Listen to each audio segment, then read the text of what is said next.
Và trước mặt mình là đại lộ Ngô Đồng rồi nè. Wow, trời ơi đẹp quá.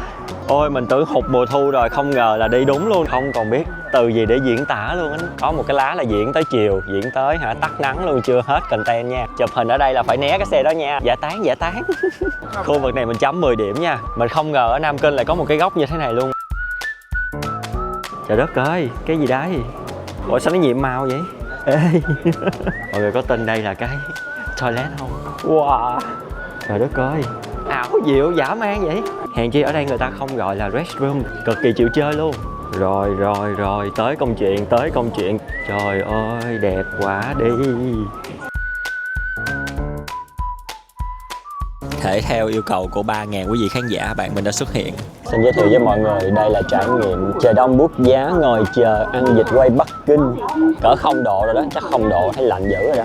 Và đây là cái phần vịt quay Bắc Kinh. Rồi đất ơi, cái tô canh, mình không ngờ nó bự vậy luôn. Tự nhiên bưng cái chén canh ra là kiểu giống như con vịt quay Bắc Kinh bên đây nó tàn hình luôn. Mặt đồ trắng mà rất là mất nết đó, mà hay ăn mấy cái món mà kiểu màu mè qua lá hẹ này lắm. Kiểm cái ba lô của mình, người ta mở ra một cái, hai đứa giống như là cái siêu thị tạp hóa ở chỗ vậy đó, kiểm từng món một. Ở đây ngoài việc ngắm hạ cờ thì mình thấy là chị em phụ nữ còn đến ngắm các bạn lính nữa nha. Con máy mình thì không có zoom được như các bạn đó rồi, không có đô idol chuyên nghiệp.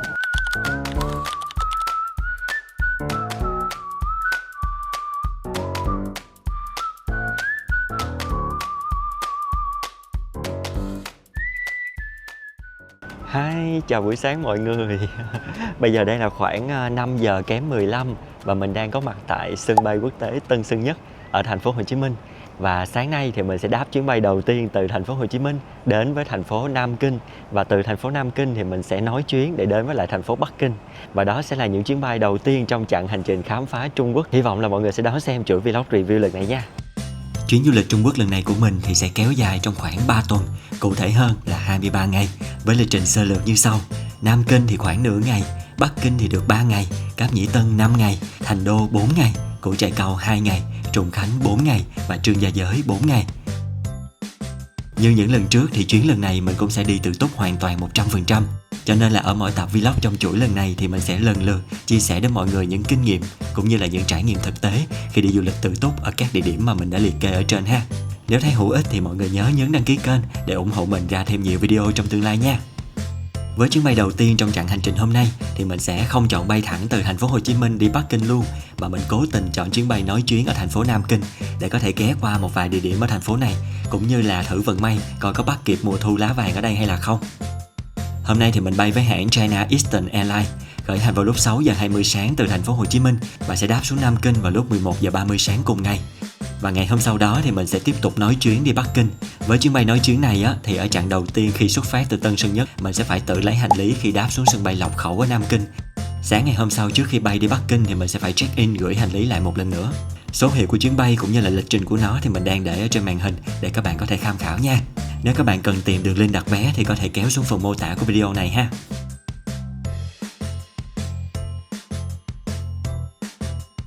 Và cũng tại sân bay Lọc Khẩu ở Nam Kinh, mình sẽ phải tiến hành thực hiện thủ tục nhập cảnh vào Trung Quốc bằng visa du lịch mà mình đã xin trước đó.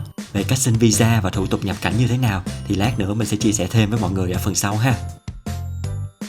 Sau khi hoàn tất hết các bước nói trên thì mình đã liên hệ với khách sạn mà mình đặt ở gần sân bay Lọc Khẩu để họ có thể đưa mình về nhận phòng. Giá một phòng một đêm ở đây thì chỉ khoảng 300.000, đã bao gồm luôn cả dịch vụ đưa đón sân bay 2 chiều mọi người ha. Phòng của khách sạn này thì hơi cũ nhưng mà được cái là khá tiện nghi và có máy sưởi luôn. Khách sạn này thì nằm hơi xa trạm tàu metro một chút, nhưng có thể đặt xe TT để ra trạm tàu với giá khoảng 10 tệ thôi. Đường link đặt phòng của khách sạn thì mình cũng sẽ để ở phần mô tả của video luôn nha. Đến khách sạn quăng hành lý cho nó nhẹ người xong là mình tức tốc đặt xe TT chở mình ra trạm tàu metro gần nhất để có thể đi vào đại lộ Ngô Đồng nổi tiếng ở Nam Kinh xem lá vàng. Mình đang ở trạm tàu tên là Mu Su Doãn, không biết là mình có đọc đúng hay không. Trạm tàu gần nhất mà mình có thể lên để đi đến cái đại lộ Ngô Đồng ha mọi người. Từ phía ngoài khu vực sân bay gần khách sạn của mình đi 3 lay tàu lên tới đây, cỡ qua đâu đó là để coi 10 mấy 20 trạm tàu thì mất khoảng 9 nhân dân tệ thôi nha mọi người. Rất là rẻ luôn. Nó chỉ bị tốn thời gian di chuyển và cái thời gian mà đi lại giữa các cái lay tàu thôi. Wow, trời ơi đẹp quá. Và trước mặt mình là đại lộ Ngô Đồng rồi nè. Ôi mình tưởng hụt mùa thu rồi, không ngờ là đi đúng luôn rồi nè. Quá trời đẹp rồi. Mình mà đi sớm một xíu nữa thì nó sẽ rất là đẹp luôn nha, siêu đẹp, màu vàng luôn. Bữa nay là nó đã rụng bớt lá và nó chuyển sang cái màu hơi sẫm rồi. Ôi siêu đông đúc ở đây luôn. Người người nhà nhà ra chụp hình.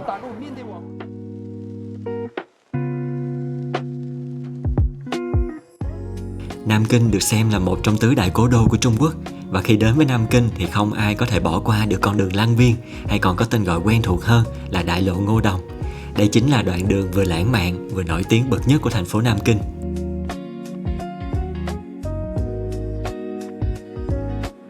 Đoạn đường này thì cũng là đoạn đường đầu tiên dẫn vào khu danh thắng lăng mộ Tôn Trung Sơn. Dù nó chỉ dài khoảng gần 2 km nhưng được bao phủ bởi hai hàng ngô đồng Pháp trải dài. Và theo những câu chuyện truyền miệng trong dân gian thì con đường này được xem như một món quà lãng mạn mà Tưởng Giới Thạch dành tặng cho người vợ thân yêu của mình là bà Tống Mỹ Linh. Có một điều đặc biệt là nếu chúng ta nhìn đoạn đường này từ trên cao xuống thì những hàng ngô đồng ở đây sẽ kết thành một chuỗi dây chuyền ngọc bảo với vị trí mặt dây chuyền chính là cung điện Mỹ Linh. Những cây ngô đồng cổ thụ ở đây thật sự đã đi cùng với thời gian và tồn tại được gần hơn một thế kỷ. Con đường này không chỉ đẹp vào mùa thu với sắc vàng rực rỡ mà còn cực kỳ xanh mát vào những ngày hè và còn lãng mạn hơn nhiều khi có tuyết phủ vào những ngày đông. Với tất cả những lý do đó thì mình đã phải chọn chuyến bay nói chuyến ghé Nam Kinh cho bằng được để bắt kịp khung cảnh mùa thu lãng mạn ở nơi này. Lần này thì do thời gian trung chuyển ở Nam Kinh quá là ít cho nên là mình chỉ kịp tham quan một đoạn ngắn của đại lộ Ngô Đồng. Nếu có thời gian nhiều hơn á, thì các bạn nhớ đi hết đoạn đường này rồi ghé vào cung điện Mỹ Linh cũng như là khu danh thắng lăng mộ Tôn Trung Sơn nằm gần chân núi Kim Tự để khám phá nha. Đây là thời điểm ngày 5 tháng 12 năm 2025 cho nên nếu năm sau mà bạn nào muốn đi á, thì có thể đến vào tháng, mình nghĩ là cuối tháng 11 sẽ là đẹp nhất nha. Còn nếu như mà đi vào tháng 10, giữa tháng 10 hoặc là đầu tháng 11 á, thì nó sẽ còn lá rất là xanh. Ôi cái đường ngoài kia nhìn nó sâu hun hút luôn á mọi người nè. Cái đường này nè, đây đây. Có một cái xe đang lên, mình sẽ phải né cái xe đó. Mọi người thấy xa xa cái xe đó không? Chụp hình ở đây là phải né cái xe đó nha, nó hay chạy qua chạy lại lắm, rất là nguy hiểm. Giờ mình giải tán.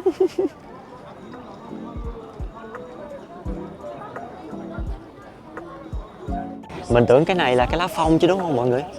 Phải không? Hay là lá ngô đồng? Cái cây ngô đồng nó cũng cái lá này luôn hả ta?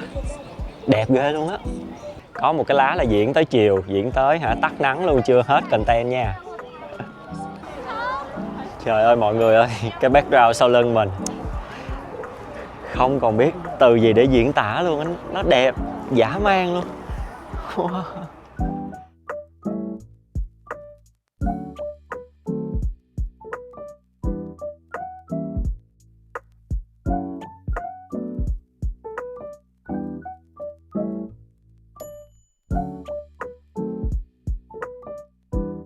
Nó là những cái cây thông và lá của nó đã chuyển qua màu đỏ cam. Bên dưới thì là cái vùng hồ. Lâu lâu thì sẽ có những con uyên ương, những con thiên nga đen nó bơi ở bên dưới đó mọi người. Trời ơi, thích cực. Đẹp lắm luôn ấy. Khu vực này mình chấm 10 điểm nha. Còn cái khu đường đại lộ Đại lộ Ngô Đồng ở trong kia 9 điểm thôi. Trời ơi đẹp quá, quá trời mê rồi. Mình không ngờ ở Nam Kinh lại có một cái góc như thế này luôn. Mình chỉ biết là nó có cái đại lộ Ngô Đồng ở trong kia thôi. Cái góc này quá đẹp luôn. Mọi người có đi đại lộ Ngô Đồng á thì đi tới cuối đường nhớ quẹo bên phía tay phải rồi đi thẳng vô trong này, thế nào cũng sẽ gặp cái khu hồ này nha. Nếu như mà hôm trước á mình đi ở đâu ta, Hàng Châu thì có hồ Matcha là màu xanh hoàn toàn. Hôm nay là tới đây không biết gọi cái này là cái hồ gì luôn á, hồ Thần Tiên. Chuyến này mình đi là mình chỉ dự định là được ngắm cảnh mùa đông thôi nha mọi người, nhưng không ngờ là ghé xuống Nam Kinh được ngắm cảnh mùa thu như thế này. Không còn gì tuyệt vời hơn nữa, quá đã, 10 điểm.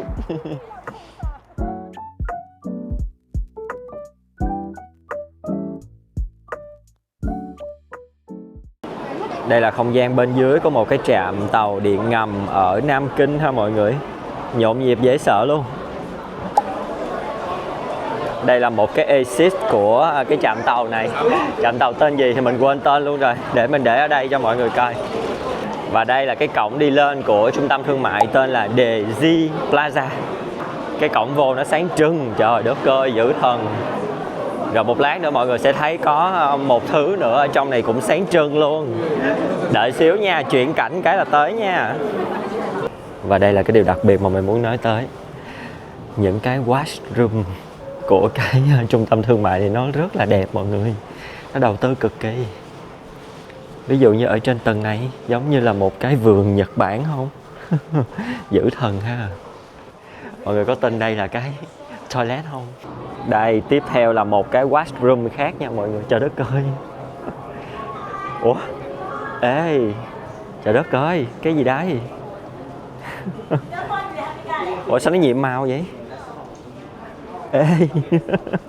Trời ơi, nó nhiệm màu dã man luôn mọi người. Có cả cây đàn piano trong đây để ngồi đánh luôn nè. Trời đất ơi, cái gì vậy?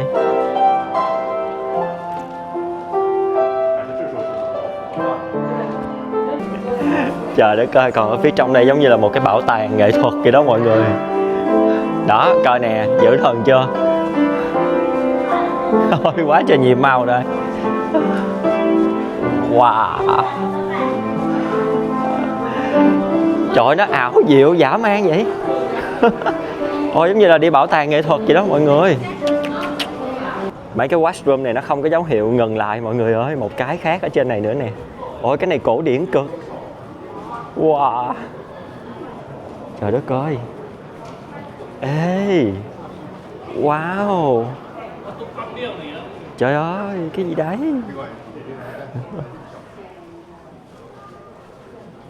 Trời đất ơi, sao nhiệm màu quá vậy?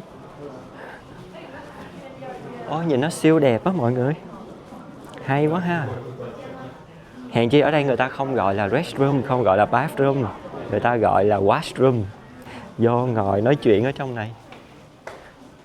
Nói chỉ nhiệm màu hoài thì nó kỳ á đó. Nó đẹp quá. Nó nghệ thuật quá. Và nó chịu chơi quá mọi người. Cực kỳ chịu chơi luôn. Ừ, xài từ chịu chơi có vẻ là hợp lý nhất luôn á. Rồi, tới công chuyện cái washroom ở tầng 4 nha mọi người. Như một cái sàn disco luôn. Trời ơi, đẹp quá đi.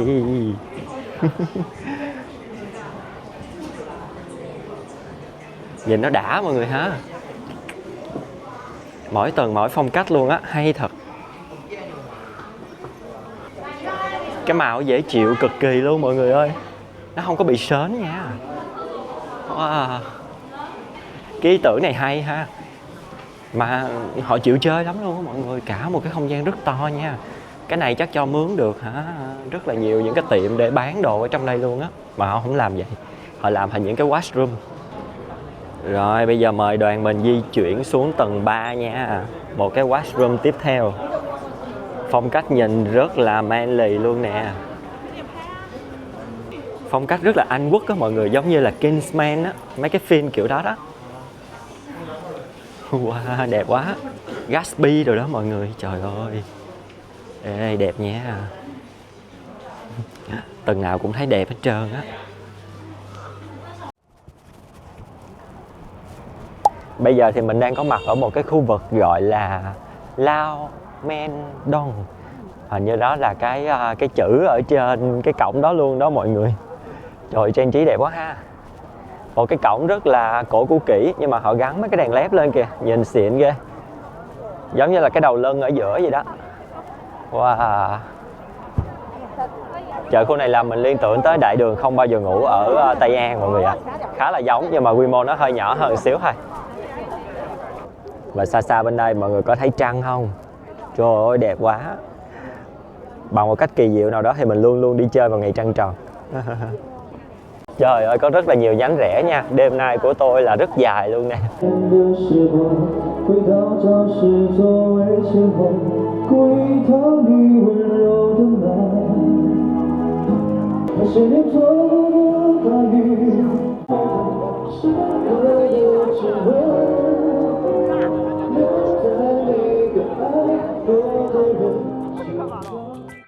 Đây cũng là một khu phố cổ mang dấu ấn kiến trúc rất là đặc trưng ở Nam Kinh. Nếu các bạn ghé khu này vào buổi tối giống như mình á, thì sẽ thấy không khí rất là nhộn nhịp, đông đúc. Và con đường nào ở khu vực này thì cũng được thắp sáng bởi những cái dãy đèn lồng rất là rực rỡ sắc màu như thế này. Hàng quán trà sữa nè, ăn uống và bán quà lưu niệm ở đây cũng ê hề luôn. Đặc biệt á, ai mà yêu thích chụp hình với những cái trang phục cổ trang á, thì đi khu này là đúng bài luôn nha. Mình thấy có rất là nhiều cửa hàng cho thuê trang phục ở đây, và các cái góc phố ở đây á, thì họ cũng thiết kế rất là nhiều tiểu cảnh để phục vụ cho mục đích chụp hình. Nên mình thấy là nếu các bạn muốn chụp hình vừa dễ vừa đẹp á, thì nên ghé khu này vào buổi chiều, đặc biệt là vào cái khung giờ hoàng hôn nha.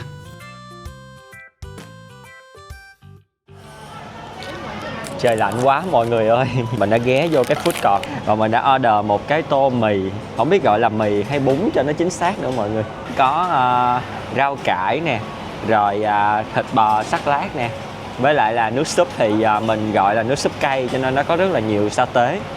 Cái tô này là 18 nhân dân tệ, cho một nhân dân tệ là 4.000 đi cho dễ tính ha, là cỡ 80.000 tiền Việt Nam đi.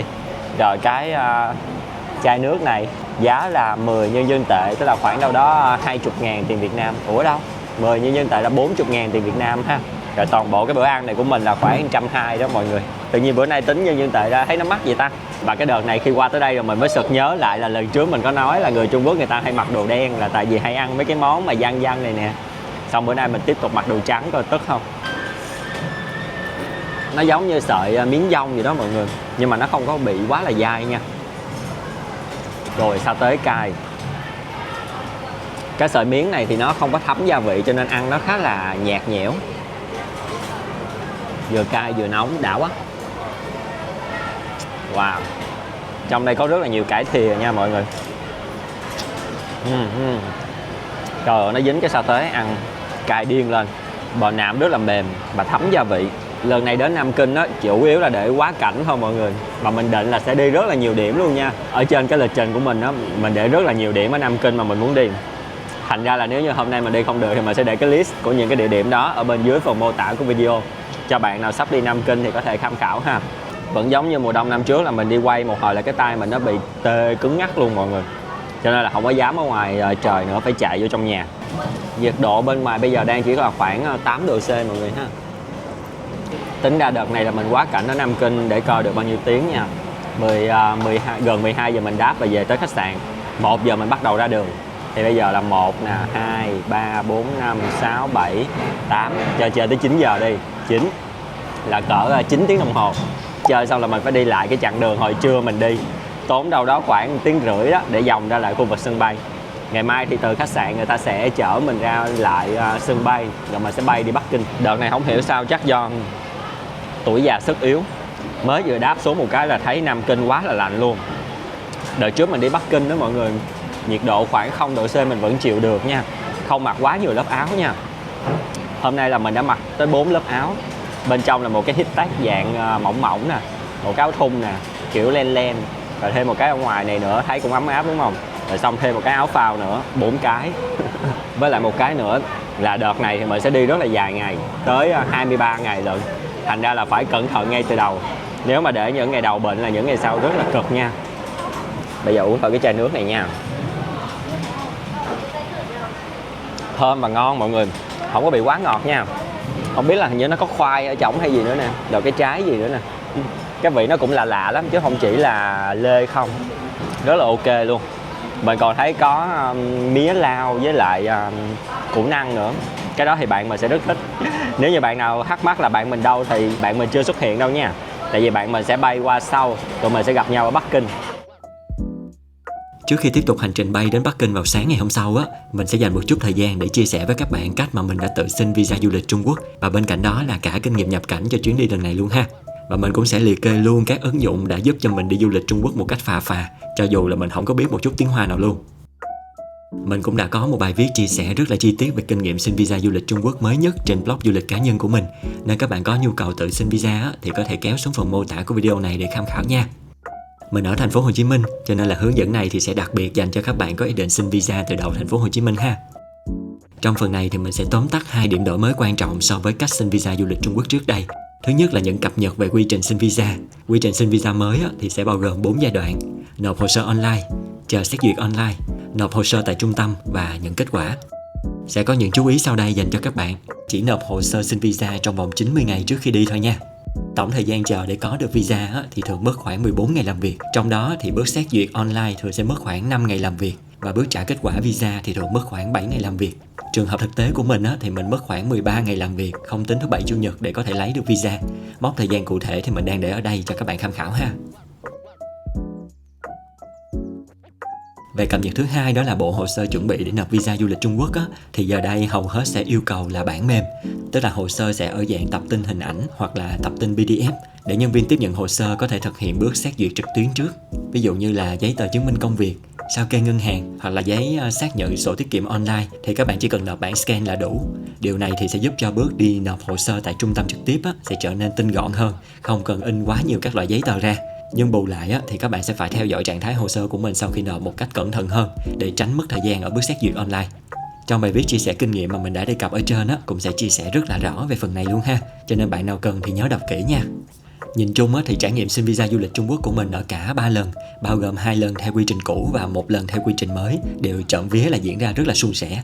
Yêu cầu hồ sơ thì cũng đơn giản và trả kết quả thì cũng đúng lịch hẹn. Tiếp theo á, là về quy định nhập cảnh mới nhất của Trung Quốc.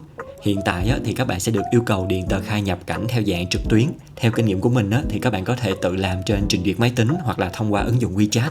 Bước đầu tiên á, là các bạn phải tìm từ khóa 12367 China trên trình duyệt hoặc là trong WeChat. Nếu các bạn muốn làm trên trình duyệt á, thì có thể kéo xuống phần mô tả của video. Mình sẽ để sẵn link ở bên dưới luôn cho tiện ha. Rồi sau đó thì nhấn chọn tiếng Anh nếu như các bạn không biết tiếng Trung ha. Và tiếp theo là nhấn chọn vào phần Entry Declaration màu xanh này nè. Bước tiếp theo là các bạn sẽ phải tiến hành tải cái trang thông tin của hộ chiếu lên.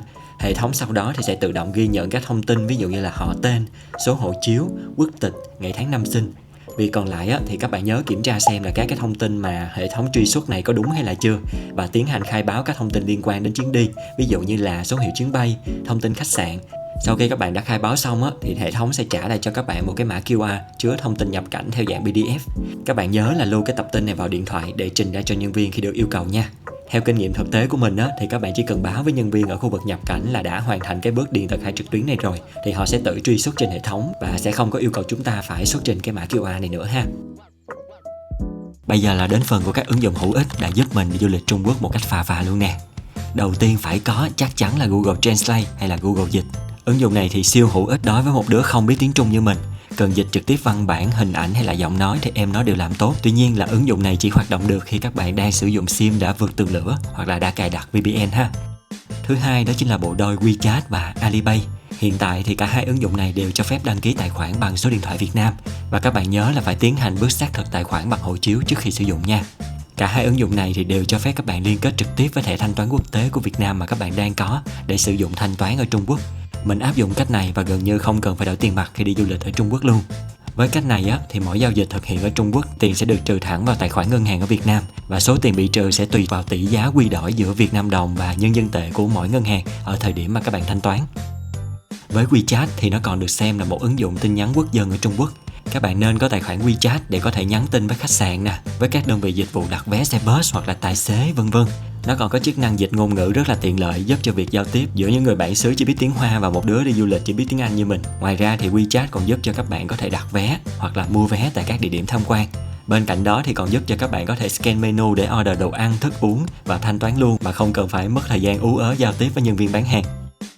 Về phần Alipay thì ngoài việc sử dụng để thanh toán tiền thì các bạn còn có thể sử dụng nó để đặt xe công nghệ TT nè, để thuê xe đạp công cộng và tiện nhất là sử dụng nó để đi lại bằng tàu điện và xe bus. Suốt chuyến đi Trung Quốc của mình thì mình đã sử dụng chức năng Transport của Alipay để có thể đi lại bằng hệ thống tàu điện ở tất cả các thành phố ở Trung Quốc. Đến bất kỳ thành phố nào thì các bạn cứ mở chức năng này lên và cài thẻ tàu điện của thành phố đó vào để sử dụng. Mỗi lần đi tàu thì các bạn chỉ cần scan cái mã QR code trên ứng dụng Alipay là có thể đi được. Khi vào cổng thì scan một lần và khi ra khỏi cổng thì scan thêm lần nữa. Và hình thức đi lại này cũng sẽ áp dụng tương tự cho việc đi lại bằng xe bus luôn nha. Nhưng thường thì đi xe bus các bạn chỉ cần scan một lần khi lên xe thôi nha. Ứng dụng thứ ba là Trip.com. Ứng dụng này thì dùng để đặt vé máy bay rất là tiện luôn, đặc biệt là khi đặt vé máy bay với các hãng hàng không của Trung Quốc. Và có một điểm cộng nữa là nó hiển thị thông tin rất là trực quan. Các bạn nào mà hay bay nói chuyến giống như mình thì nhớ để ý cái phần thông báo ở đây về việc là hành lý sẽ cần phải được lấy lại ở điểm trung chuyển hay là sẽ được gửi thẳng đến điểm cuối cùng nha. Rồi mình cũng dùng cái ứng dụng này để đặt phòng khách sạn ở Trung Quốc luôn. Thông tin trình bày rất là rõ ràng, dễ dàng liên hệ với lại bên chăm sóc khách hàng khi cần, hoặc là muốn giao tiếp trực tiếp với khách sạn thì cũng rất là dễ dàng luôn. Một trong những điều mà mình muốn nhắc các bạn cần kiểm tra lại cho chắc trước khi đặt chính là cái phần chính sách của khách sạn. Các bạn nhớ là xem họ có nhận du khách nước ngoài hay là không. Mình thì thấy là hầu hết các khách sạn niêm yết ở trên này đều có nhận du khách quốc tế, nhưng mà lúc nào thì mình cũng kiểm tra lại cho nó an tâm. Rồi mua sim du lịch thì mình cũng mua ở trên này luôn. Với các bạn có điện thoại mà sử dụng được eSIM á, thì cứ lên cái ứng dụng này tìm từ khóa là eSIM China, rồi mua các cái gói dung lượng theo nhu cầu mà các bạn sử dụng thôi. Ví dụ như ở đây thì mình chọn mua gói 7 ngày, mỗi ngày dùng 2GB thì giá khoảng đâu đó 140 thôi. eSIM trên này á, thì nó vượt sẵn tường lửa rồi, cho nên có thể lướt được Instagram nè, YouTube, Facebook hoặc là sử dụng các ứng dụng của Google, ví dụ như là Google Translate một cách thoải mái. Thứ tư á, là về ứng dụng bản đồ thì mình sử dụng là Amap. Giao diện thì y chang như Google Maps thôi, nhưng được một cái là sử dụng chỉ đường siêu tốt, siêu chính xác ở Trung Quốc. Nó có tiếng Anh luôn nha mọi người, rất là dễ sử dụng và không cần phải đăng ký tài khoản thì cũng có thể sử dụng được cái chức năng đánh dấu các địa điểm cần đi. Nó còn có chức năng gợi ý các quán ăn, các địa điểm tham quan nữa. Tuy nhiên là vẫn còn hạn chế là một số địa điểm khi tìm kiếm bằng tiếng Trung á, thì nó sẽ trả về kết quả chính xác hơn so với khi tìm kiếm bằng tiếng Anh nha. Thứ năm á, là ứng dụng đặt vé tàu 12306. Ứng dụng này thì chuyên để dùng đặt vé tàu cao tốc ở Trung Quốc. Nó cho phép đăng ký tài khoản bằng số điện thoại Việt Nam và tài khoản Gmail luôn ha. Mình rất là thích mua vé tàu cao tốc trực tiếp trên ứng dụng này, vì một phần là nó không có bị tính thêm phí dịch vụ khi đặt vé, và một phần nữa là mình có thể chủ động đổi ngày hoặc là hủy vé một cách dễ dàng. Ở các tập vlog có sử dụng tàu cao tốc thì mình sẽ review kỹ hơn về ứng dụng này ha. Thứ sáu là ứng dụng Rednote, hay có tên Trung Quốc là Xiao Hong Su. Ứng dụng này á, thì ban đầu mình không có biết cách sử dụng vì các cái bài post của người dùng ở trên đây á, toàn là tiếng Trung thôi. Nhưng gần đây thì mình phát hiện ra là mình có thể tìm từ khóa bằng tiếng Anh. Mặc dù kết quả trả về thì vẫn là các bài post bằng tiếng Trung, nhưng mà mình có thể kết hợp với Google Translate để dịch và lấy thông tin từ đó. Ứng dụng này thì chuyên về review các điểm đến, các quán ăn local và đặc biệt là các mẹo du lịch Trung Quốc khá là hay. Chuyến này thì mình đã tìm được khá những cái thông tin hữu ích từ cái app này. Và đó là top những cái ứng dụng giúp mình sống sót ở Trung Quốc trong suốt chuyến du lịch lần này. Hy vọng là những cái ứng dụng này cũng sẽ giúp ích cho chuyến du lịch Trung Quốc của các bạn ha.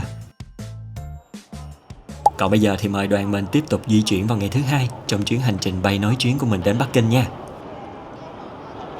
Hi, chào buổi sáng mọi người. Hiện tại thì mình đang có mặt tại sân bay quốc tế Nam Kinh để chuẩn bị đáp chuyến bay từ Nam Kinh đi Bắc Kinh vào sáng ngày hôm nay. Bây giờ đang là khoảng đâu đó gần 6 giờ sáng và chuyến bay của mình sẽ khởi hành vào lúc 8 giờ 20. Trời, nhìn cái mặt mình trong video thấy lạ. Hôm nay lạnh quá mọi người, cho nên là phải đeo cái mũ này để chùm hai cái lỗ tai lại luôn. Nhiệt độ đang là khoảng đâu đó 2 độ C ở thời điểm này ha. Sân bay rất là rộng luôn nha mọi người, và lượng hành khách cũng rất là đông luôn. Và các cái hãng hàng không ở đây mình thấy hình như họ mua cái quầy check-in theo lốc mọi người ạ. Sẽ có A, B, C, D. Sáng nay thì mình bay của China Eastern Airlines thì họ check-in ở cái lốc C. Và tất cả các chuyến bay thì check-in đúng một quầy thôi ha mọi người. Đây, đó, cái counter nó như thế này. Mọi người có bay chuyến nào thì cứ vào trong đó xếp hàng thôi. Tới ở trong cái quầy check-in thì họ sẽ phân loại ra là bay chuyến nào thì họ sẽ phát cái boarding pass của chuyến đó cho mọi người ha. Bây giờ thì mình đã check-in xong rồi, mình sẽ chuẩn bị đi qua khu vực kiểm tra an ninh. Và có một điều mà mình khá là hồi hộp ở đây, đó chính là cái cục power bank, cái cục pin sạc dự phòng của mình, để xem hôm nay cái cục pin của mình nó có qua trót lọt hay không. Nếu ok thì mình sẽ quay tiếp cho mọi người để chia sẻ cái tip để mua cái cục power bank nào cho nó hợp lý ha. Mặt trời lên đẹp không mọi người? Cái màu trời quá trời quá đất ha. Lâu lâu mới bay sáng bừng như vậy luôn á.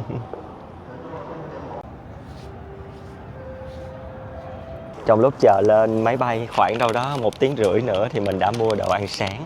Đây, đó là cái pancake của Trung Quốc mọi người ha, cái hiệu này. Cái quy trình làm cái bánh này thì họ sẽ đổ một cái lớp bột lên trên cái bàn hình tròn, sau đó họ cán nó tròn ra, rồi họ đập một cái trứng vô, sau đó cũng cán tròn cái trứng, rồi nêm một cái sốt gì đó lên. Sau đó thì cho các cái loại nhân vào bên trong. Một trong những cái loại nhân mà mình thấy đặc biệt nhất đó là cái bánh. Nó là một cái bánh kiểu giòn giòn đó mọi người, thì luôn luôn có ha. Sau đó là tới rau, rồi mọi người ăn cái gì thì họ sẽ bỏ thêm vào cái đó. Hôm nay thì mình kêu cái loại là có thịt bò với lại xúc xích. Giá của cái này là 28 nhân dân tệ ha mọi người. Cho một nhân dân tệ là 4.000 đi, thì cái này cho 30, tức là cỡ 120.000. Đắt quá vậy. 我在14号这边，我在这边充电的，我看到你们了。好。 Wow, cái pancake của cái hiệu này làm ngon mọi người ạ. Mấy lần trước mình cũng có ăn ở ngoài á, thì cái lớp bột này nó sẽ hơi bị bột nhiều và nó bị cứng một chút xíu. Cái lớp bột của cái hiệu này họ làm rất là dẻo luôn. Và nhân họ cuốn cũng rất là vừa vặn và đẹp nha. Ngon quá hả?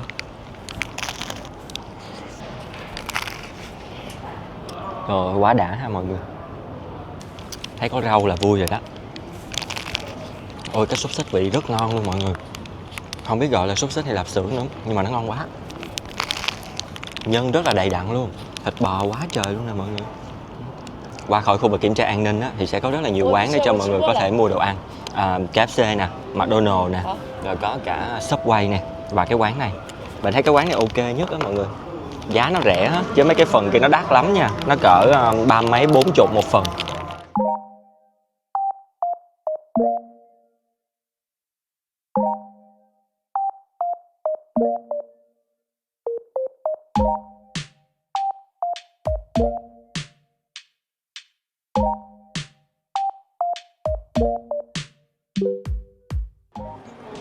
Sau khoảng 2 tiếng đồng hồ bay từ Nam Kinh thì mình đã có mặt tại sân bay Đa Sinh ở thủ đô Bắc Kinh mọi người ha.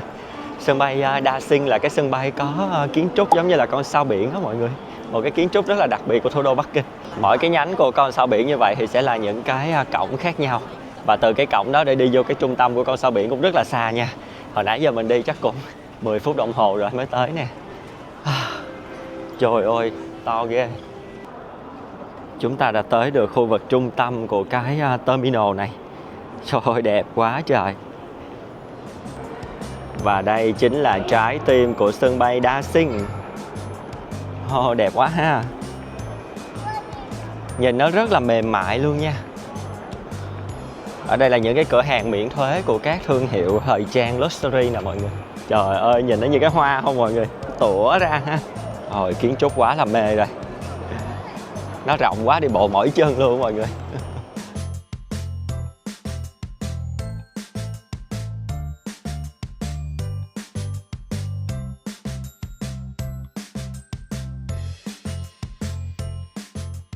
Mình mới vừa ngồi kiểm tra lại sụt thì phát hiện ra là cái sụt review về power bank hồi nãy ở sân bay Nam Kinh nó đã bay mất tiêu rồi. Thành ra là bây giờ mình phải quay lại. Lúc nãy thì mình có nói về việc là khi mọi người đi du lịch Trung Quốc á, thì một trong những cái vấn đề mà mọi người phải quan tâm đó chính là những cái cục sạc dự phòng, những cái power bank như thế này. Tại vì sao? Tại vì dạo gần đây á, thì những cái cục sạc dự phòng như thế này nó sẽ có thêm một cái tiêu chuẩn, đó là cái này, 3 chữ C ha mọi người. Thì cái tiêu chuẩn này là một cái tiêu chuẩn áp dụng cho những cái cục sạc dự phòng mà có thể sử dụng ở Trung Quốc, đặc biệt là khi mọi người bay những cái chuyến bay nội địa Trung Quốc. Ví dụ như sáng nay mình bay từ Nam Kinh đến Bắc Kinh là một cái chuyến bay nội địa của Trung Quốc ha, thì người ta sẽ kiểm tra cái cục sạc dự phòng này của mình xem nó có cái ký hiệu 3 chữ C này hay không.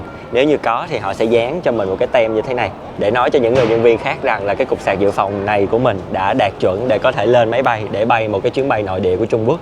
Vậy thì cái tiêu chuẩn này có áp dụng cho những cái chuyến bay quốc tế hay không? Thì theo trải nghiệm thực tế của mình á, là cái chuyến bay ngày hôm qua từ thành phố Hồ Chí Minh qua bên Nam Kinh á, thì không có ai kiểm tra cái cục sạc dự phòng của mình cả. Họ chỉ xem cái dung lượng xem là có đảm bảo là được đem lên máy bay hay không. Và theo như mình biết á, thì cái dung lượng tối đa để có thể đem lên máy bay á, là nhỏ hơn hoặc là bằng 20.000 mAh. Thì mọi người có mua những cái cục sạc dự phòng để đi du lịch thì mua cái cỡ đó thôi, đừng có mua cỡ nhiều hơn nha. Có thể là sẽ không cho mọi người đem lên máy bay đó. Vậy thì câu hỏi là mua ở đâu đúng không? Cái này là mình mua ở trên sàn thương mại điện tử nha mọi người. Mọi người cứ lên đó search cái từ khóa là sạc dự phòng ký hiệu CCC thì nó sẽ ra rất là nhiều những cái shop khác nhau. Mọi người hãy lựa những cái shop uy tín để mua nha. Hồi sáng này mình thấy là có nhiều bạn người nước ngoài á, không có biết cái thông tin này và đã bị tịch thu. Mình thấy người ta tịch thu một rổ những cái cục sạc dự phòng này luôn á. Hình như là họ mới áp dụng khoảng đâu đó tháng 7 năm nay trở đi thôi. Cho nên là nếu như các bạn có đi sắp tới thì nhớ cẩn thận hen. Sau khi bạn mình đã nhập đoàn thì tụi mình đã sử dụng 2 chuyến tàu điện để đi từ sân bay Đa Sinh hay còn gọi là Đại Hưng để về khách sạn ở trung tâm của Bắc Kinh với tổng số tiền là 40 nhân dân tệ. Trong đó thì gồm có chuyến số 1 là loại tàu tốc hành sân bay, giá vé là 35 nhân dân tệ cho một người. Chuyến số 2 thì là tàu điện metro bình thường với giá là 5 nhân dân tệ cho quãng đường di chuyển khoảng đâu đó 15 trạm tàu. Tổng thời gian di chuyển thì mất khoảng 90 phút. Lần này thì mình tiếp tục đặt khách sạn của chuỗi Home Inn khi ở Bắc Kinh. Giá phòng một đêm dành cho 2 người thì là khoảng 1,1 triệu. Phòng mình đặt ngày hôm nay thì rất là sạch sẽ nè, rộng rãi và cũng khá là gần trạm tàu metro. Lên đặt phòng thì mình sẽ để bên dưới phần mô tả của video luôn nha. Thả gần 40 kg hành lý của hai đứa ở khách sạn xong xuôi thì tụi mình phóng thẳng ra quảng trường Thiên An Môn vào cuối buổi chiều để tham quan. Hello mọi người. Hello. Đó. Thể theo yêu cầu của 3.000 quý vị khán giả, bạn mình đã xuất hiện. Cứ đăng lên là hỏi, đăng lên là hỏi. Xuất hiện rồi nha mọi người. Tôi là chủ kênh mà mọi người, sao kỳ vậy? Bây giờ thì tụi mình đang có mặt ở Thiên An Môn để chuẩn bị đi tham quan. Đợt trước thì mình đã đi rồi, đợt này thì mình dắt bạn mình đi. Và đợt này thì mình kinh nghiệm đầy mình rồi, đã biết cách đặt trước ở trên WeChat. Bước đầu tiên là các bạn mở ứng dụng WeChat lên và đánh vào cái khung tìm kiếm cụm từ là Thiên An Man. Sau đó thì chọn kết quả hiển thị như trong video này nha. Đây gọi là cái mini app để đặt vé của quảng trường Thiên An Môn. Nếu các bạn không biết tiếng Trung như mình thì nhớ là chọn vào biểu tượng 3 dấu chấm ở phía trên này, rồi chọn vào cái phần Translate. Ứng dụng sẽ tự động dịch ngôn ngữ qua tiếng Anh để cho chúng ta dễ sử dụng ha. Sau đó thì các bạn chọn Personal Appointment, tức là đặt vé cá nhân đó. Đọc xong một lượt các cái điều khoản đặt vé rồi thì nhấn vào nút đặt vé.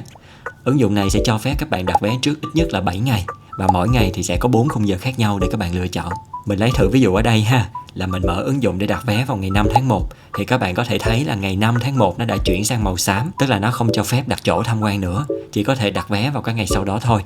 Cho nên là nếu các bạn muốn đi tham quan thì nhớ là đặt vé sớm trước ít nhất 2 ngày nha. Mình sẽ thử đặt vé vào ngày 6 tháng 1 và chọn khung giờ cuối cùng. Ở bước này thì hệ thống sẽ yêu cầu các bạn chọn khu vực cổng mà các bạn muốn vào quảng trường. Sẽ có 5 khu vực cổng khác nhau. Nếu các bạn không có hình dung được các cái cổng này nó nằm ở đâu á, thì có thể mở cái bản đồ A-map lên để tìm nha. Hầu hết là các cổng này thì nó đều nằm khá là gần với lại các cái cổng ra của những cái trạm metro lân cận. Mình sẽ thử chọn vào từ cổng số 2 này. Chọn xong rồi thì các bạn bấm xác nhận và đi đến cái bước điền thông tin của người đặt vé. Các bạn lần lượt điền họ tên, quốc tịch, số hộ chiếu. Nhớ là phải điền đúng thông tin, đặc biệt là số hộ chiếu. Vì khi đặt xong thì hộ chiếu của các bạn sẽ là cái vé luôn nha. Một tài khoản WeChat thì có thể đặt vé tối đa cho 4 người lớn nha. Sau khi đặt xong thì các bạn có thể tìm đến cái mục Record of Appointment để kiểm tra thông tin vé. Đến ngày hẹn thì các bạn nhớ có mặt ở đúng cửa đã chọn, chuẩn bị sẵn hộ chiếu. Lúc nào thì ở các cái cổng đi vào Thiên An Môn cũng có rất nhiều người xếp hàng, cho nên các bạn nhớ tranh thủ đi sớm nha. Rất là đông luôn mọi người ơi. Bây giờ đang là khoảng 3 giờ rưỡi 4 giờ nha. 3 giờ 4 mấy. Bây giờ đang là 4 giờ rưỡi. Trời ơi, xếp hàng 45 phút nha mọi người, và qua an ninh luôn. Tụi mình đi hôm nay là chiều thứ Bảy á, cho nên mình nghĩ chắc là nó sẽ bị đông như thế này. Và kiểm cái ba lô của mình với của bạn mình, người ta mở ra một cái, hai đứa giống như là cái siêu thị tạp hóa ở chỗ vậy đó, kiểm từng món một nha mọi người. Từng cái túi nhỏ nhất người ta cũng mở ra coi luôn nha. Cho nên nếu như mọi người có đi thì thôi đừng có mang túi. Đi cái này xong rồi về lấy túi rồi đi chỗ khác ha. Đừng như tụi mình, hai cái siêu thị, hai bạn đó kiểm xong mà muốn gục ngã luôn. Và có một cái nữa là cái lịch hẹn của tụi mình á, là mình hẹn cái khung giờ từ 12 giờ trưa đến 4 giờ rưỡi. Và đâu đó khoảng 4 giờ 27 phút là tụi mình mới vô được tới cái khu check-in. Và họ vẫn cho vô nha mọi người. Không biết là sau đó thì có bị dịnh lại hay không, nhưng mà mình với bạn mình vô chót lọt rồi. Phía trước mặt là cổng Thiên An Môn mọi người ha. Và ngay chính giữa cái cổng Thiên An Môn đó là bức tranh của Mao Trạch Đông.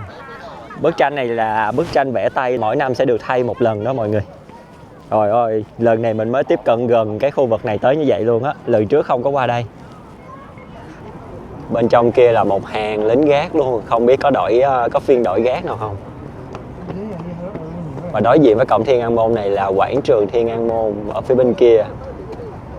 Có lăng Mao Trạch Đông nè, rồi bảo tàng quốc gia nè.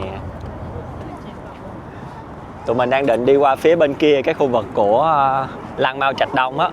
Nhưng mà hình như bên đây đang có chờ một cái gì đó mà mình cũng không biết là chờ cái gì. Đang rất là xôn xao ở đây luôn mọi người. Bây giờ đang là khoảng 4 giờ 40. Tụi mình sẽ chờ đến khoảng 5 giờ coi có chuyện gì xảy ra không. Trời ơi, coi cái hoàng hôn nè. Bạn mình đâu rồi? Wow. Đang sợ coi. Để coi sệt ra không nha. Đâu, cái gì đi ra đâu. Rồi.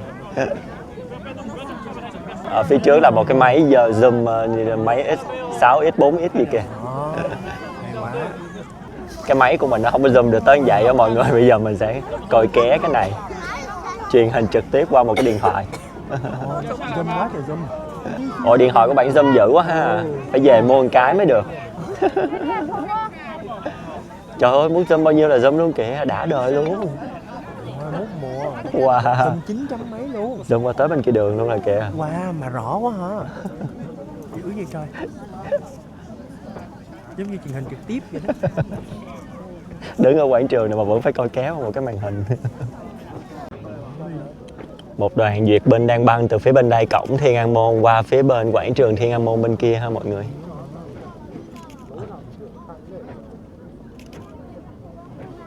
Đây là một buổi lễ hạ cờ nha, ở quảng trường Thiên An Môn.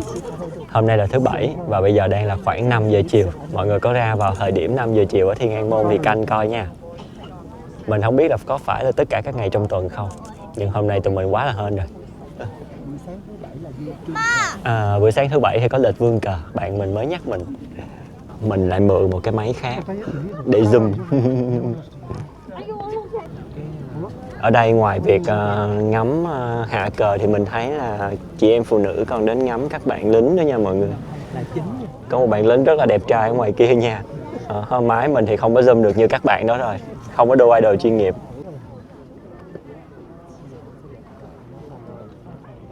Đoàn diễu binh hạ cờ đã đi ngược về. Họ sẽ băng qua cái quảng trường phía trước của cổng Thiên An Môn này và đi qua những cái cầu. Đều ha, đều tăm tắp ha. Tụi mình đã tham quan cái phần cổng Thiên An Môn xong.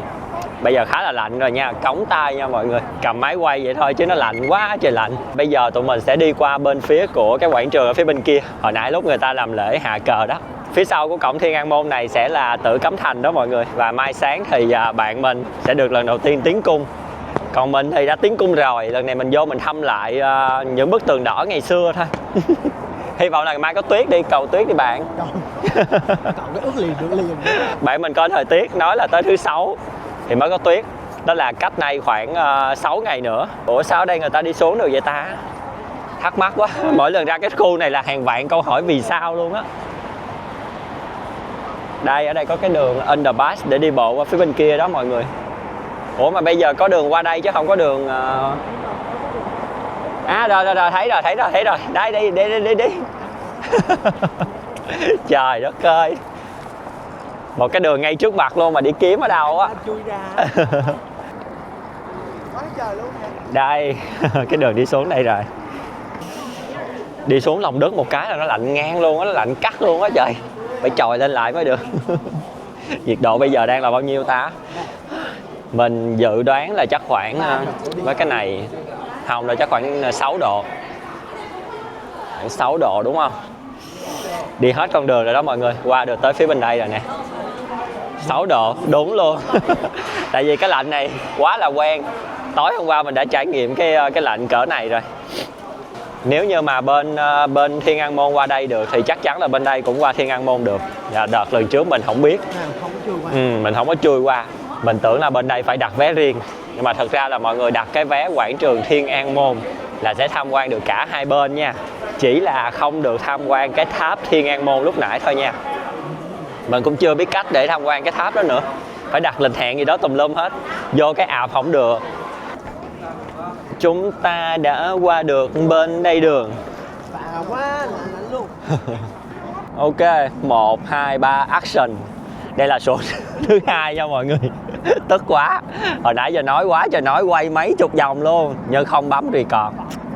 Tụi mình đang ở phía bên đây của quảng trường Thiên An Môn. Chỗ có cái đài tưởng niệm Lăng Mao Trạch Đông, bảo tàng quốc gia rồi đó mọi người. Thì hồi nãy lát ra mọi người sẽ được coi cái khoảnh khắc toàn bộ cái quảng trường này lên đèn vào lúc 5 giờ cho tới 5 giờ 02, 03 gì đó. Thì nó sẽ lên đèn như vậy nha. Và mình lúc nãy không có bấm quay. Đứng lâu quay vòng vòng. Cái cổng Thiên An Môn nè mọi người. Lên đèn xuất sắc luôn, đẹp quá trời.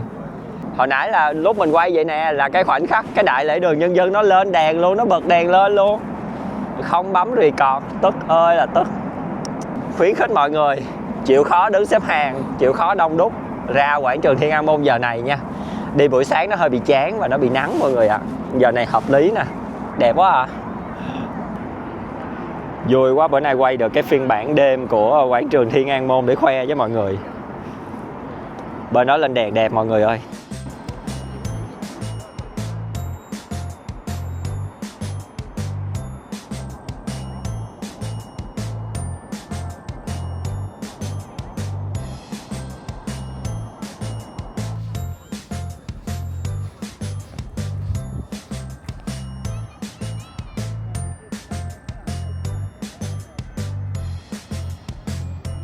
Nãy tụi mình đi xuống đây hết mình lắm mọi người.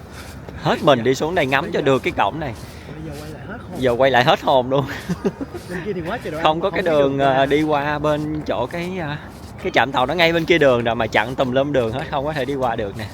Tối nay thì tụi mình đang đến một cái quán mì rất là nổi tiếng ở giữa cái khu vực phố cổ của Bắc Kinh này. Trời ơi, chạy xe ẩu quá. Tụi mình đang đứng xếp hàng ở trong một cái hẻm nha mọi người. Và bây giờ cái hàng chắc cũng cỡ đâu đó 30 người. Quá trời đông rồi. Bây giờ đang là khoảng 6 giờ.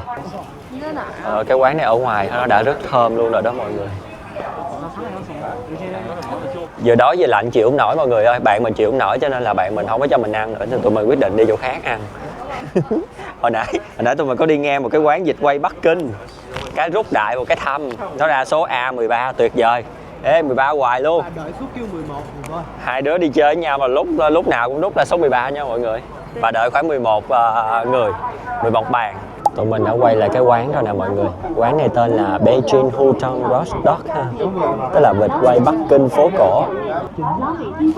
Xin giới thiệu với mọi người, đây là trải nghiệm trời đông buốt giá ngồi chờ ăn vịt quay Bắc Kinh. Cỡ 0 độ rồi đó, chắc 0 độ hay lạnh dữ rồi đó. Cái khu phố này đã lắm mọi người, nhiều đồ ăn lắm nha, nhiều đồ ăn thức uống lắm nha. Có cái tiệm trà gì? Trà gì? Trà gì đây? Y tẹn tẹn. Này y tẹn tẹn. Một xíu xíu. Hôm bữa có bạn dịch cho rồi đó mà quên đó. Trà của cái quán trà sữa này ngon nha mọi người. Nhưng mà bạn mình hôm nay mua một cái ly trà sữa heo thì 30% đường, chân trâu nhỏ. Hút vô giống như là uống sữa đặc gì không phải, sữa tươi không đường. Sữa tươi không đường và nhai thêm chân trâu. Định hàng đi lại xin một miếng đường bỏ vô mà không dám á mọi người. Hồi nãy kiểu tỏ vẻ heo thì đồ. Bây giờ thì tụi mình sẽ phải chờ tới hình như là A07 vô rồi. Tụi mình là A013, tức là 8, 9, 10, 11, 12, 5 số nữa là tới. Số mấy rồi? A3, A8 rồi. Giờ phải chờ A13. A13 tiếng Trung là cái gì nè? 1, 2, 3, 4, 5, 6, 7, 8, 9, sữa san. Sữa san. Giờ phải ngồi chờ sữa san. Cái này là cái tờ lấy số nè mọi người cứ vô ha, có một bạn lễ tân đứng ở ngoài để cho mọi người lấy số đó. Để trên đây sẽ là cái số mà người ta gọi nè, A13. Và hồi nãy lúc mình lấy thì là chờ 11 người. Mọi người biết sao nó nát bươm không? Tại vì mình lấy cho có, cái mình dò lại mình định đi qua ăn mì. Xong rồi tiệm mì đông quá, bây giờ phải vòng lại đây. Tụi mình đã bóc số từ lúc 5 giờ 51 phút 30 giây. Bây giờ đang là khoảng 6 giờ 20. Đây là menu vịt quay Bắc Kinh của tiệm ha mọi người. Cái phần 198 này nè sẽ là nguyên con, 108 sẽ là nửa con ha. Cái đầu tiên này sẽ là cái gọi là cái gì ta, cái bánh tráng để cuốn. Bên đây sẽ là cái phần đồ chấm. Dưới đây sẽ là cái phần xương vịt đem đi xào. Còn bên đây sẽ là cái phần để nấu canh nha.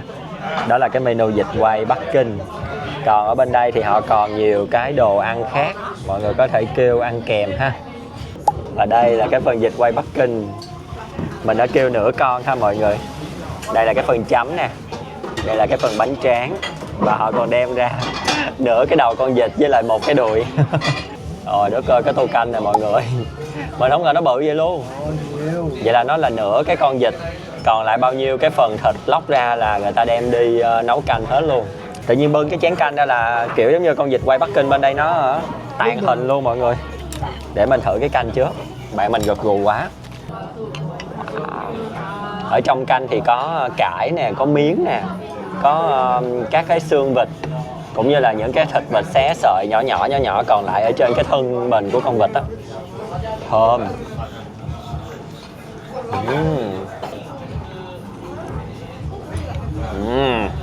Wow, ngon ha. Đáng kêu mọi người ạ.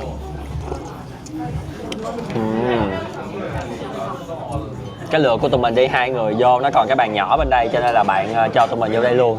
Hồi nãy bạn có hỏi tiếng Hoa, hình như là có muốn lấy cái bàn nhỏ này hay không, mà tụi mình không biết, không hiểu á, cho nên là ok, cho nên vô ngồi luôn. Bây giờ có cái bàn ở phía đối diện, cũng đi 2 người nhưng mà được ngồi cái bàn to hơn. Cái da, Đúng rồi. cái da ở trong cái canh nước ngon nha. Đúng rồi đó.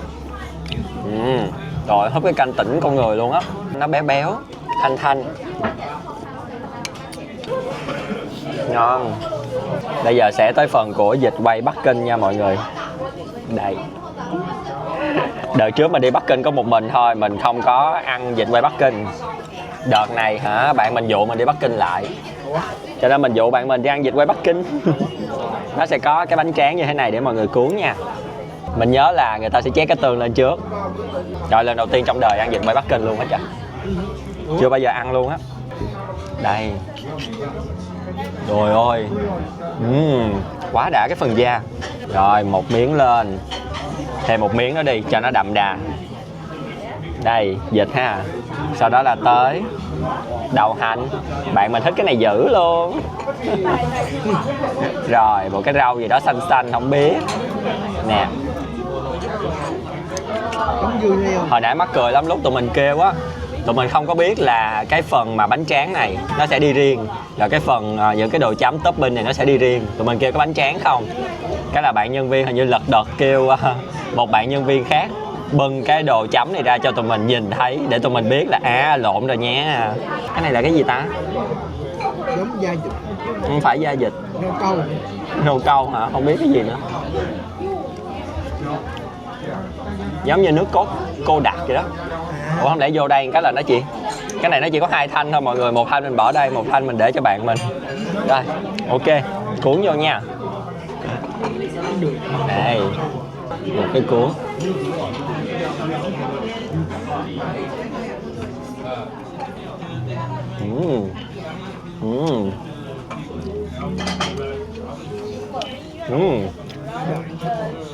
Cái sốt nó ngọt ngọt, cái da con vịt giòn giòn béo béo. Những cái nguyên liệu rau trong đây thì rất là thanh tao. Thôi ngon nha. Cái bánh tráng của nó cũng dẻo dẻo chứ không có bị quá là bột nha. Giờ mình sẽ cuốn cho bạn mình một cái. Cái vị của cái đậu hạnh nó sẽ the the mọi người, chứ nó không có bị quá là hăng đâu nha. Rồi cái này nó cho có 2 cái vậy ta. Nè, để khoe lại cho mọi người cái phần thịt vịt. Hồi nãy mình lấy cái phần rìa nó không có nhiều thịt quá, cái phần này nó có nhiều thịt hơn nè. Ngon quá. Thơm thèm, thơm thèm. Cái nguyên liệu này mình cũng không biết là cái gì nè. Nghe cái mùi có vẻ là tỏi tỏi một chút. Rồi sau đó là của bạn mình một lát hành thôi. Cuốn lại hen. Hình như là mọi người mua nguyên một con á thì nó mới có cái tiết mục là bưng cái con vịt đó ra để cắt tại bàn. Còn nửa con thì không. Đây sẽ là một cái miếng vịt nằm ngay cái phần giữa được cắt. Đẹp ha mọi người. Nó đẹp. Wow. Trời ơi. Nó lung la lung linh. Mình sẽ chấm nó với cái tương của cái đồ cuốn.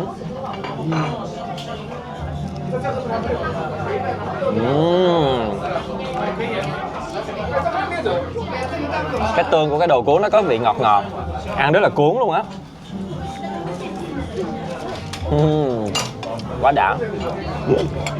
Nếu như mà ăn cái thịt vịt không á mọi người sẽ cảm nhận được cái độ giòn của da nhiều hơn, nhưng mà nó sẽ hơi bị ngấy, nó béo dữ lắm luôn nha. Phải ăn cuốn có thêm rau với lại các loại tương á, nó sẽ ngon hơn. Và các bạn nhân viên đã vừa bưng cho tụi mình cái tô mì trộn của Bắc Kinh. Cái món mì trộn này lần trước mình có ăn một lần rồi, mình thấy cũng rất là ngon, cho nên lần này mình sẽ kêu cho bạn mình ăn thử. Lát nữa tụi mình sẽ thử tới cái này. Ngon mà. Xuất sắc. Đây là nguyên liệu của cái tô mì trộn ha mọi người. Có đậu đũa nè, đậu nành nè, dưa leo nè, chén tương giống như là mì tương đen Hàn Quốc ha. Xa xa là có hành lá với lại là cái củ cải ở bên này. Và bên dưới sẽ là cái tô mì để trộn. Đầu tiên là củ cải vô nè. Rồi hành vô để né mấy cái đầu hành ra để lát bạn mình dễ đành đạch. Dưa leo, đậu nành, đậu đũa. Sau đó thì mình sẽ đổ cái tương vô. Ở trong cái tương này nó có dầu hay sao á mọi người. Cái tay mình trộn mạnh mẽ lắm mọi người, cho nên là mình phải né mình ra. Mặt đồ trắng mà rất là mất nết đó, mà hay ăn mấy cái món mà kiểu màu mè qua lá hẹ này lắm. Hấp dẫn chưa? Cái mùi tương thơm quá. Mình là một đứa không thích ăn mì tương đen, đặc biệt là mì tương đen của Hàn Quốc nha. Nhưng mà qua Bắc Kinh ăn thì mình thấy cái mì này có vẻ hợp với mình hơn. Trong cái sốt đen đen hồi nãy nó còn có thịt ở trong nữa nha mọi người.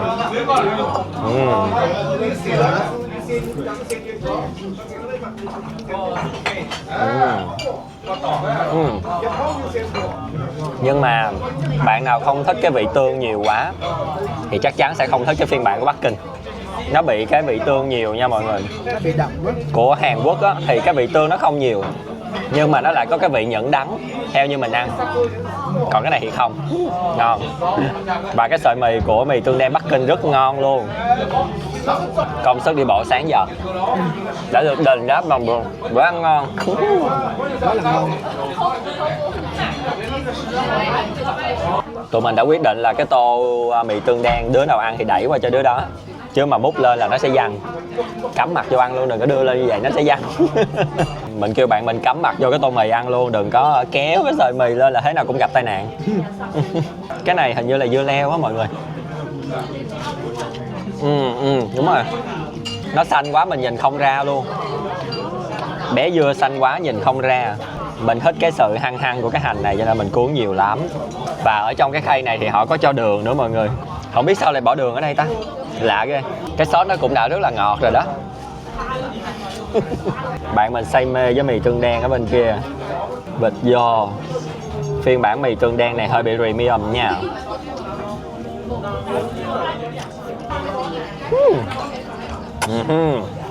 Ôi nó ngon tê tái. Mà kiểu giống như phản xạ tự nhiên á mọi người. Cứ múc mà cứ gắp mì lên là bắt đầu đưa cái mỏ vô thổi. Mặc dù cái mì này nó không có nóng gì hết nha. Cái gì lấy ít vịt quá vậy? Được rồi. Phải nhiều vịt vô. Cái cuốn phải cuốn nhiều vịt vô mới cảm nhận được cái độ hả? Béo. Không phải độ béo mà độ giòn của cái da ấy.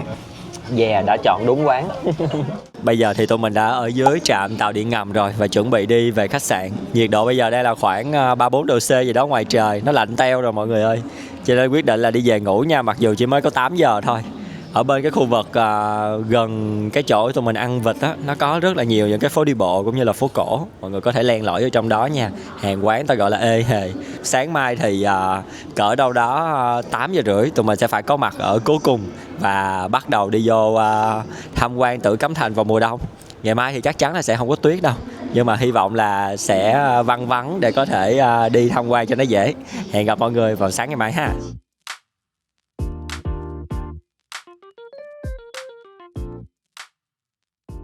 Bây giờ bạn mình sẽ lần đầu tiên bước vô Cố Cung Tử Cấm Thành.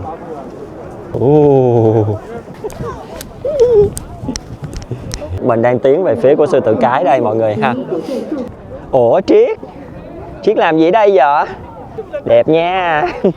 Rồi bóng hai đứa mình đã tràn xuống Tử Cấm Thành. Đây là cận cảnh con rồng bị trào ngược dạ dày nha mọi người.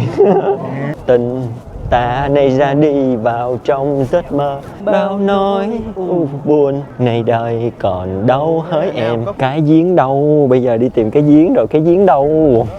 Ê, trời ơi.